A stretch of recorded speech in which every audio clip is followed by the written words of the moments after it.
Every time our athletes walk into this weight room, they're going to be pushed to the max. Let's go!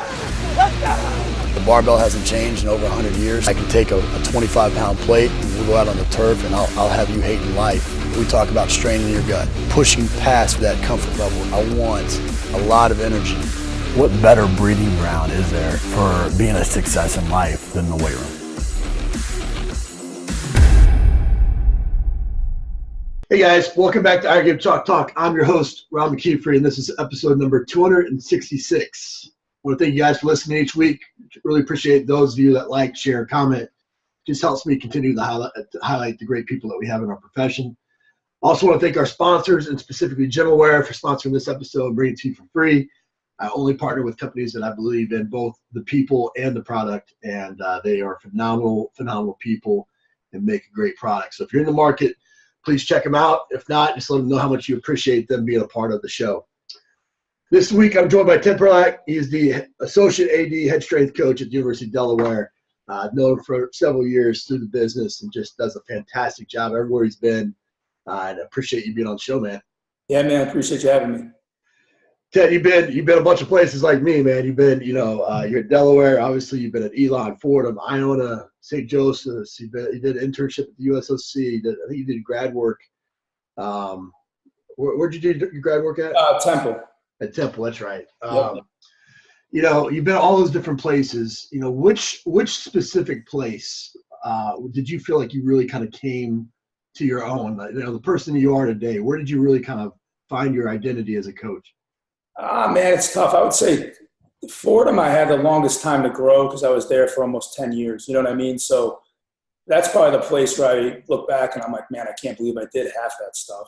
And then you look at some other stuff you did that's good that you do right now.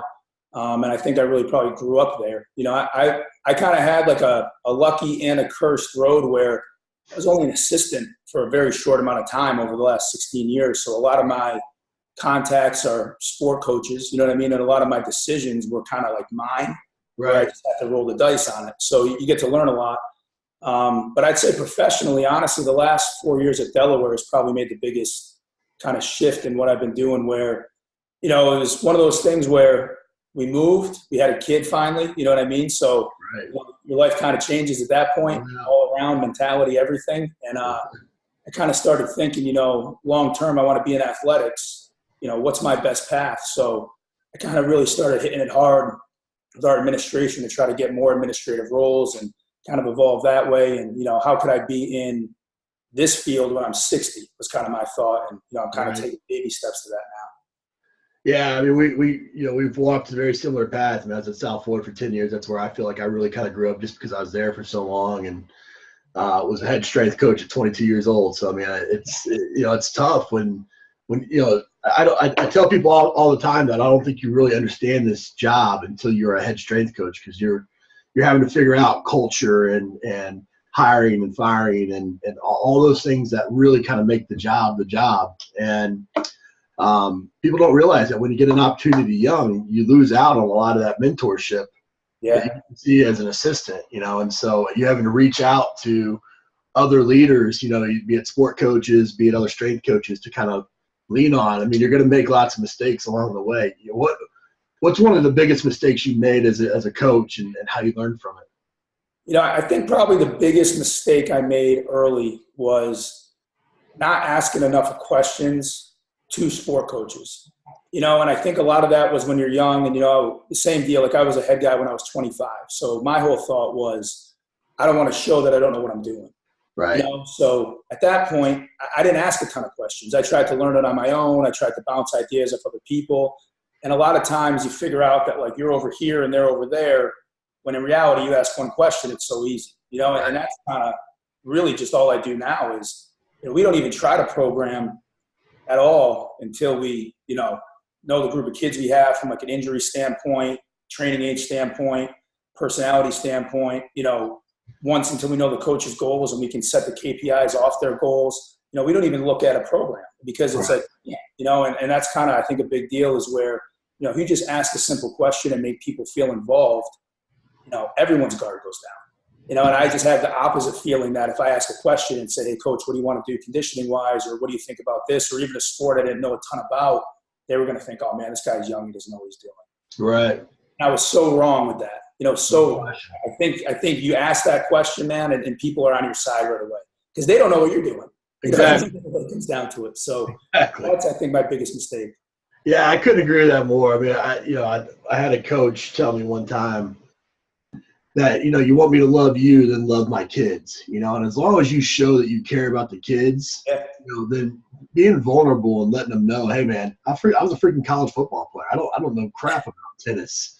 I don't know crap about, pole vault. I need you to teach me, but I went to school for this. I'm going to love your kids and we're going to work together. We're going to come up with the best plan, and all that.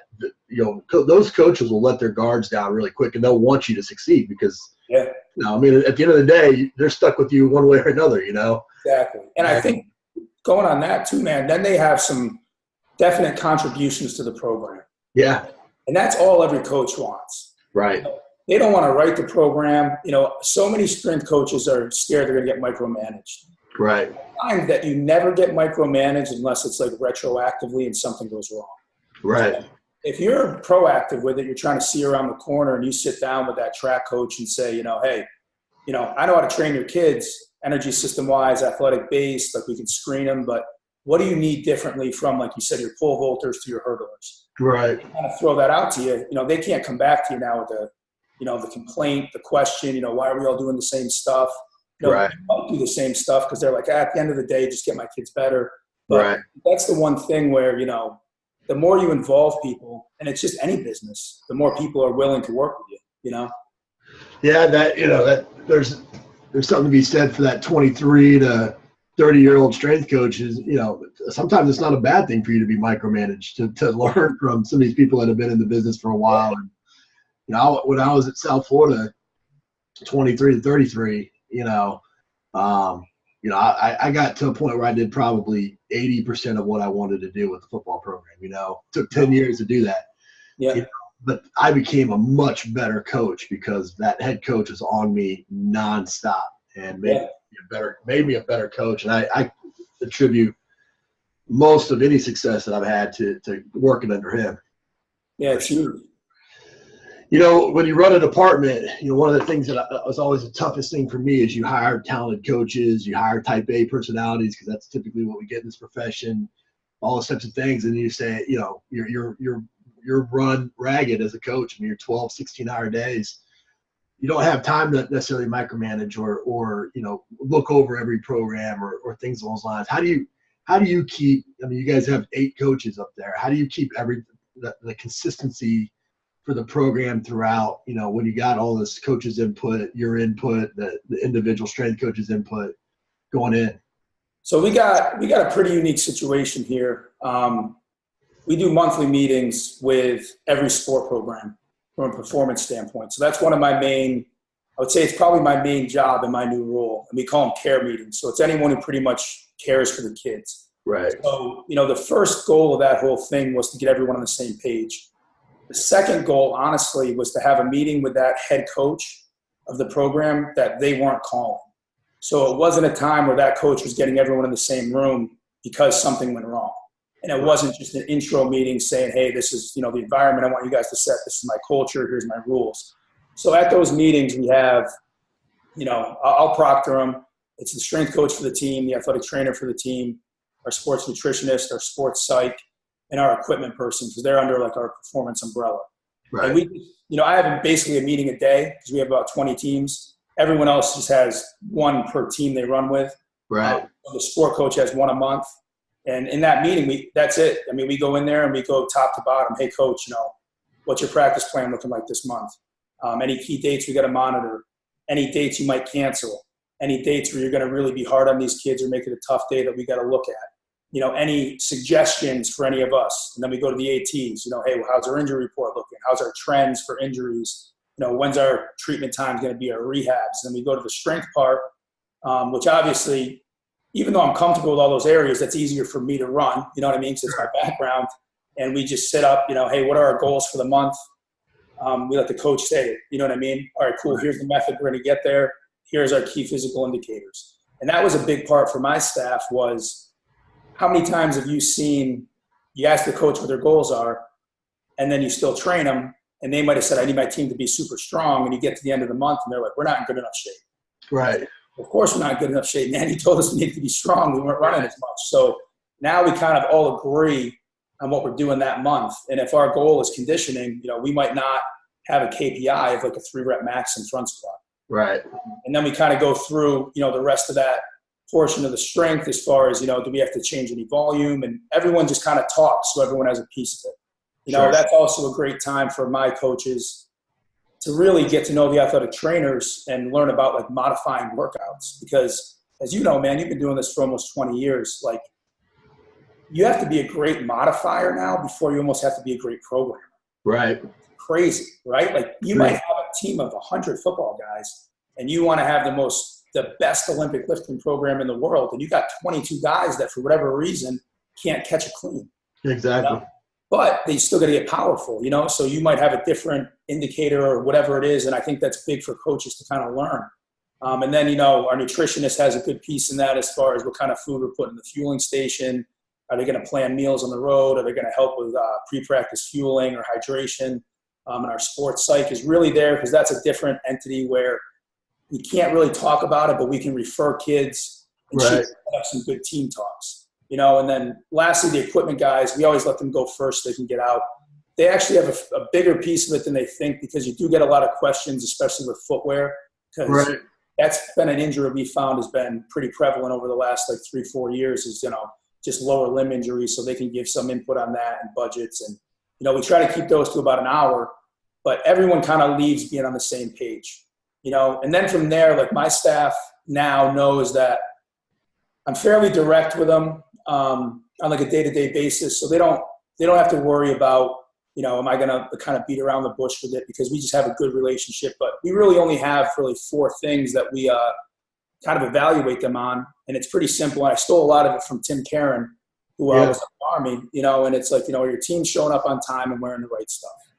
And the big thing with that, which Tim said was like, it just shows respect for the program, and that's one thing that we always try to make sure the kids are on time, make sure the kids are wearing what we tell them the rest of the day. Like that, number one, you got to do. Like we don't want to, if we want to throw up a video on social media and you guys want to get your stuff out there for a job 2 years down the line, nothing looks worse than a bunch of kids wearing different stuff, man. Right. It's just true. It's true. Yeah. Number 2 is like, are we having unified technique? So if basketball squatting, volleyball squatting, field hockey squatting, you name it, like, are we uniform across the board? Like we can't have one coach being a stickler for technique and another coach being a disaster.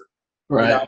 The third part is really just what metric are we picking and how are we going to show progress? So we do a baseline testing protocol here where our first day, and this kind of works how we acclimate kids back in, but our first day we do like our basic measurements and a screen. So it used to be the FMS. We were lucky enough to just buy Sparta Science. Yeah. So now we're hitting up Sparta on that. So that's really day 1.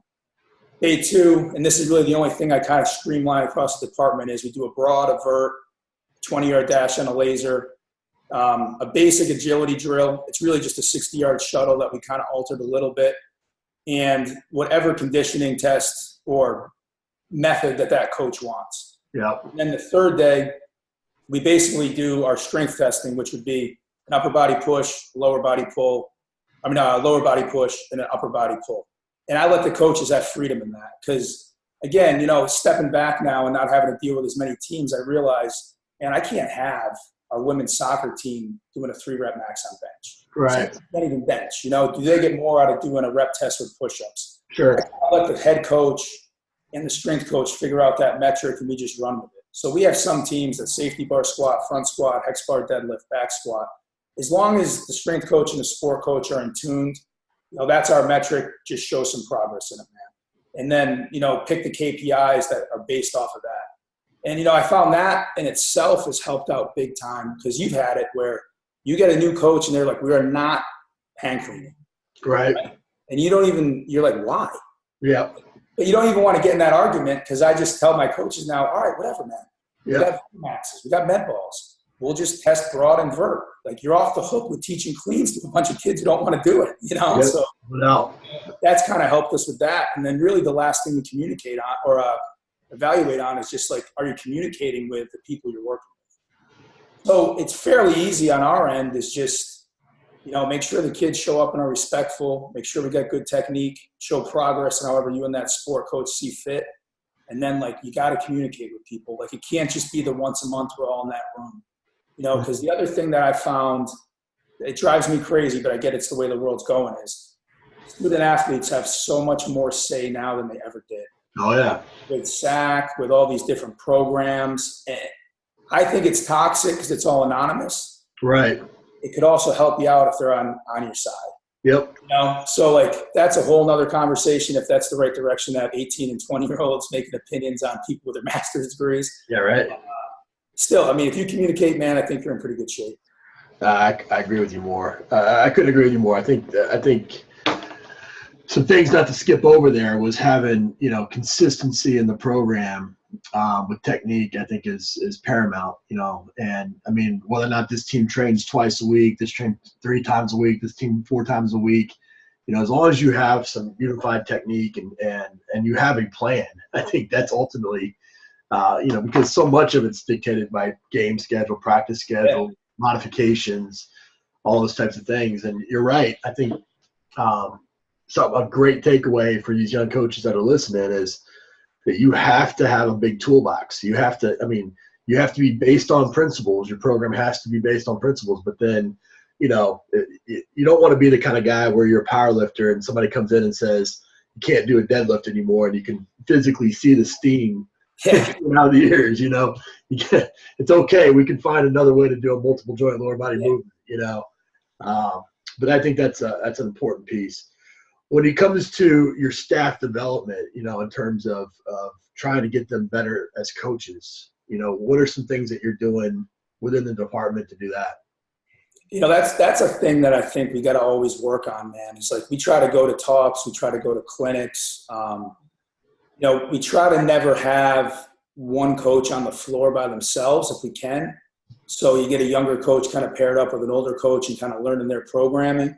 The one thing UD does that's really unique since we got our new administration is we do a ton of like outside of the box professional development that's mandated by our administration, which no one wants to do when you get the email. But right. when you get in that room, it's like an awesome 2 hours. Yeah, sure. So we had Tim Furlong come talk to us about team building. That guy's awesome, man. He was great. Everyone had to do like a personality profile.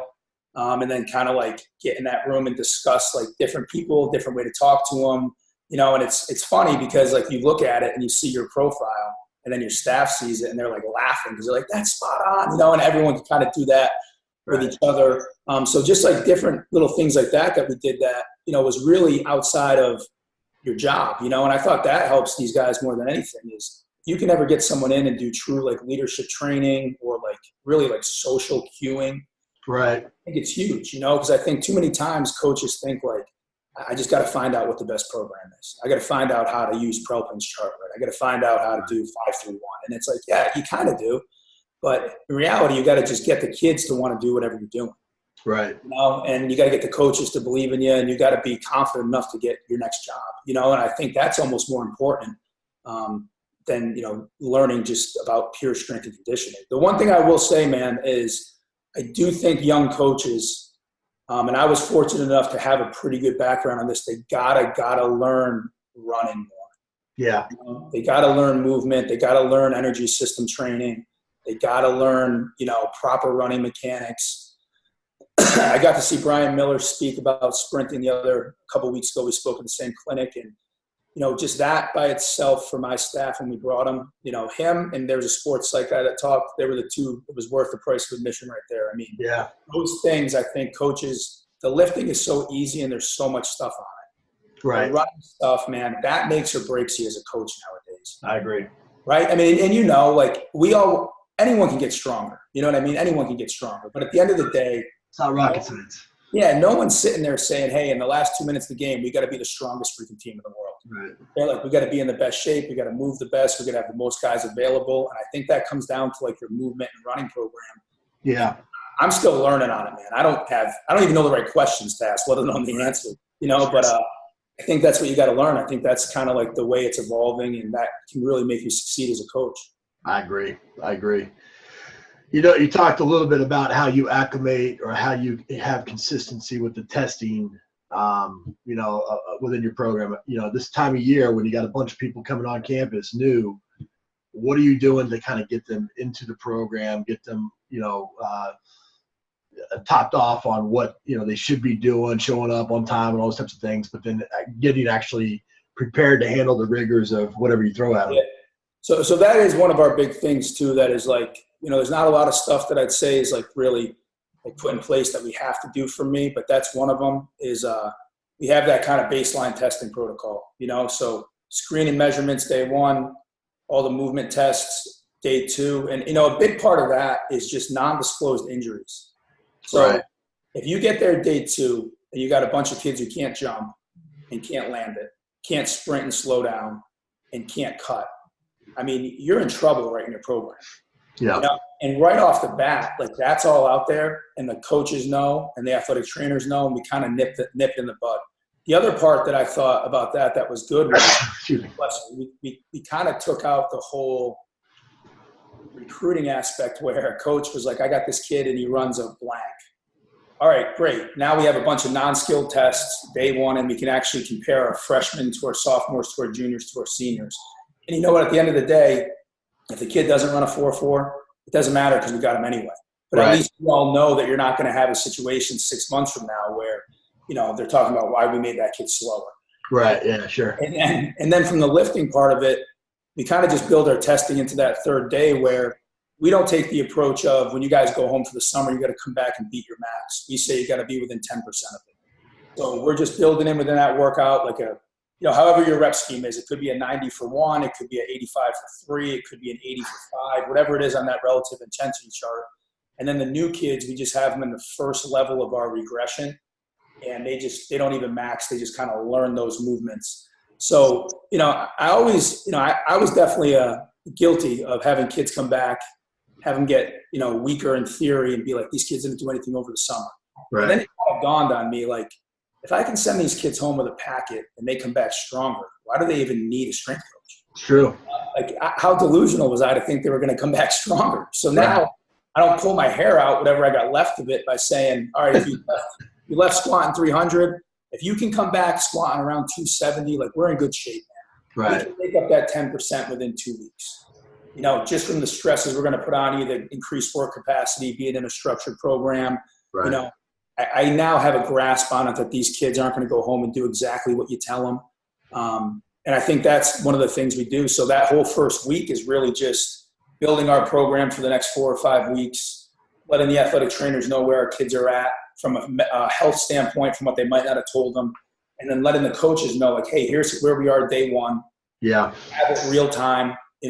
Ideally for us, the kids are in okay shape, but if they're not, it almost helps us because we're going to show more progress anyway.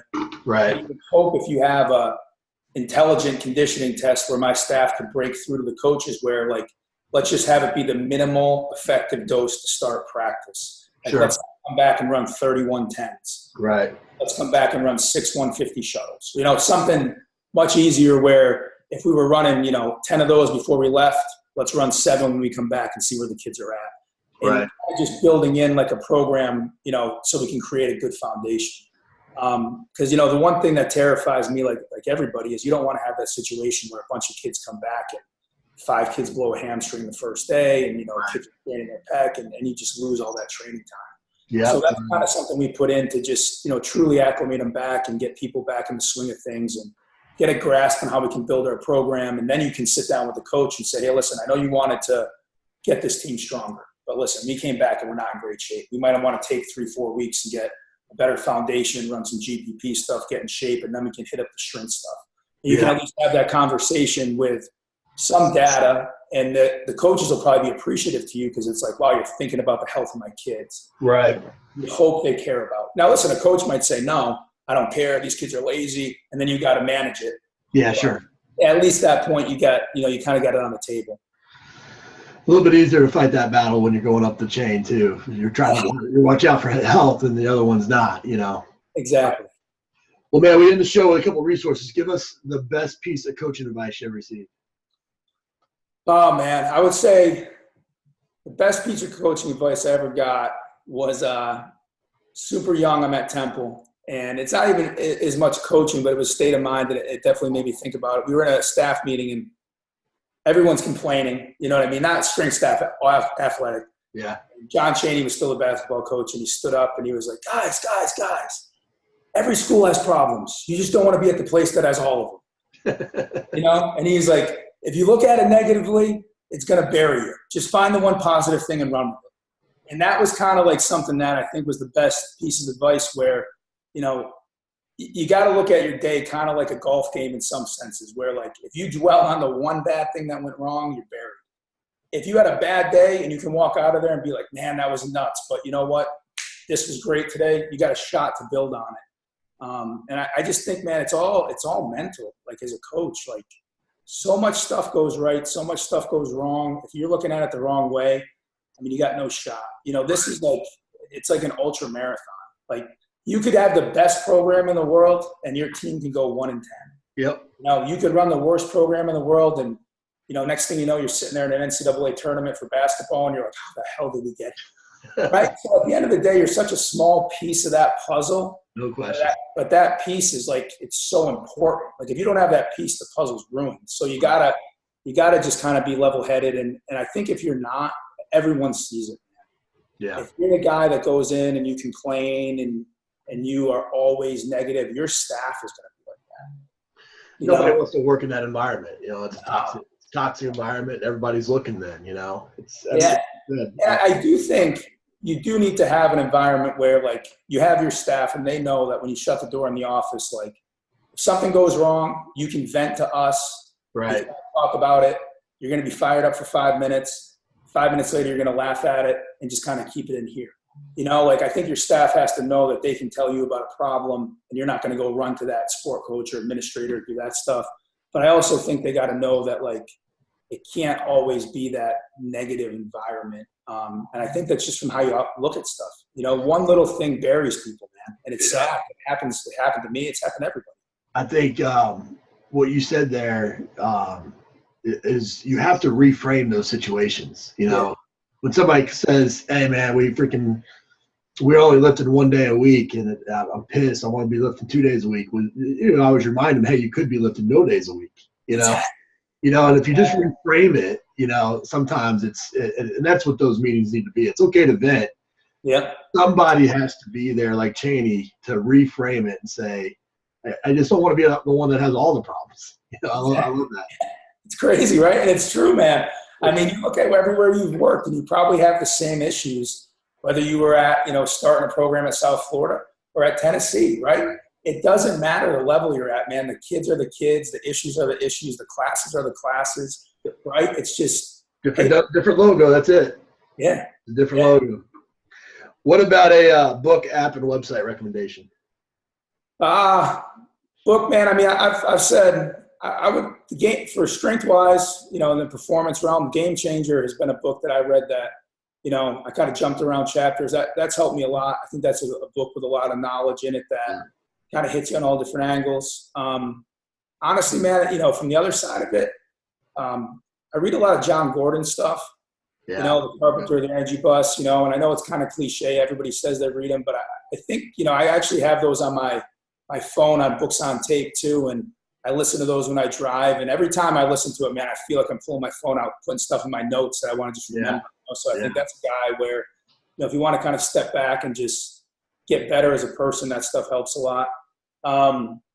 App, you know, Pick, Play, Post is a pretty good app if you want to start putting stuff out there for videos. You know, it's pretty easy. It's like VidStitch, that type of deal. Yeah. And then I'm also like a guy who's pretty crazy with like a positivity stance. So I have like the secret app on my phone and I just read one of those a day and you know, try to get back to the mindset of like stuff's going in the right direction. And then, you know, website. And my buddy Joe, like the Franco's training website, man, has a lot of gems in it. You know, I've known Joe for years now. I used to always work out at his gym, and my brother-in-law worked out there. One of my assistants worked for him. You know, just such a great dude that gives you a lot of free content. it's simple, but it's well thought out. And I think there's a lot to be said for that, so Yeah, I I think agree. it's a good resource to have. Yeah, Joe's awesome, and I would echo Game Changer. That's a fantastic book as well. And I don't know about the Secret app, but I'm gonna definitely check that one out. Oh, dude, it's awesome. It's I awesome. have a book coming out in January that's all about the 5 minutes before or after the workout, about when you're talking to the team about using storytelling to teach them to be a better human. So it's a collection of stories that strength coaches have used in that setting. But I mean, I think finding that daily inspiration like that, be it listening to John Gordon or a daily devotional. I mean, I've got my daily devotional right here that I read every morning. I think you have to feed the brain that, and every single time I find something like you do to pull out and talk to my players about, each day. And I think that's so important as a leader. You got it, man. I mean, the other thing too that kind of like evolve on that is, Rob Taylor does this, and I kind of do it without even telling anyone we do it. But he has the whole, ask, give, touch thing where, when you're taking that 5 minutes before a lift where kids are rolling out, walk around and either give every kid a pound or a high five, ask them how their day was, a test. You can talk about, summertime, baseball or whatever, you just talk about what's going on in like their life. If something crazy happened in the world, it's a good time then to give them the instruction of what you're going to do in the lift too.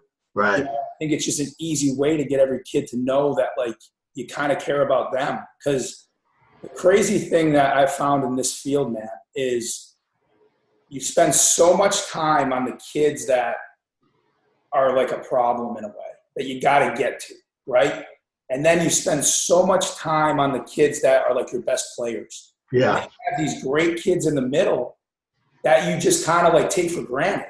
Yeah. And that's something that like it kind of drives me crazy because like, that was me, dude. I wasn't like the best athlete in the world. I played college football for 4 years and played because I worked hard. I was never a kid. I was no angel, but I wasn't, getting to class and all that. And like, I had a coach who's now like our position coach is the head coach at Yale now. And like, he always appreciated us. And I found that, at times I would lose that where like you have kids that you're just like, thank God we got these kids at these racks. I know they're going to do it right. I know they're going to follow their sheet. I can put an intern with them. And then I think like, that's a good time to even just tell them you appreciate them at the beginning. Like, because like, they're kind of like the rock that holds the whole thing together. And, sometimes the middle gets lost in the shuffle because you got your stars, you got your kids that you got to really spend a lot of time with because they're knuckleheads and you forget about those guys. So it's something that I think, just helps in general. You as a coach too, just let them know that, they're important and they matter. Yeah, I agree with that. Definitely. I always tell my coaches that we have 105 ugly babies, but there are ugly babies, You got to love them all, just to say, they're out there, the star, and that's the beauty. I think that's probably why a lot of us go into strength and conditioning is so that you can have an impact on each player's life instead of just the players that you coach in your position group or just the kids that you recruit or whatever it may be. I think a lot of us were those self-made athletes that appreciated that place. But man, I appreciate you. I appreciate the way you go about your business. I mean, obviously run a great department. You've had a lot of success in the profession, but I mean, you continue to give back. You continue to evolve and provide, opportunities for coaches and they're bettering it by going on and finding a place in athletic administration as well as we try to grow this. And people forget it's 70, it's a 70-year-old profession. It's not like law. It's thousands of years old or these other things. We're still trying to figure it all out. And for us to retire as those 60, 65-year-old strength coaches at some point, we're going to have to grow it. You're a guy that does that. Yeah, you got to do that. And I think even with that, man, it's like, a question I feel from a lot of people on that is just how do you get to those spots? And you kind of got to just roll the dice and bring it up.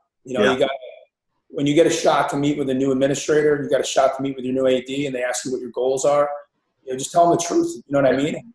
You might be in their plan. You might not be in their plan, but you never know. Like sometimes people don't even know that what you're bringing up is an option and could be a positive experience for the department until you kind of lay it out there and you're organized and you tell them about it.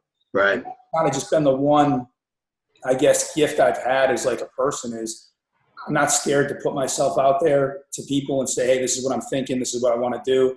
And you might hear no, 50 times? Right.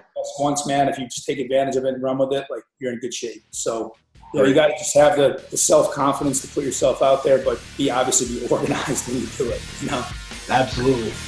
Well, I appreciate you, buddy. Thanks so much. Hey, thank you, man, for having me on.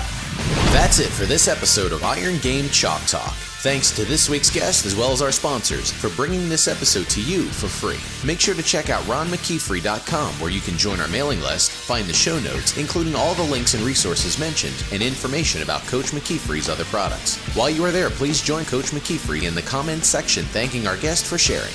If you haven't subscribed to Iron Game Chalk Talk on YouTube or iTunes yet, make sure to do so. Comments, ratings, and reviews are always welcome. Coach McKeefery can be found on Twitter at @RMcKeefery, on Facebook and YouTube at /Ron.McKeefery. That's it for this week. Be sure to check back next week for another great episode of Iron Game Chalk Talk.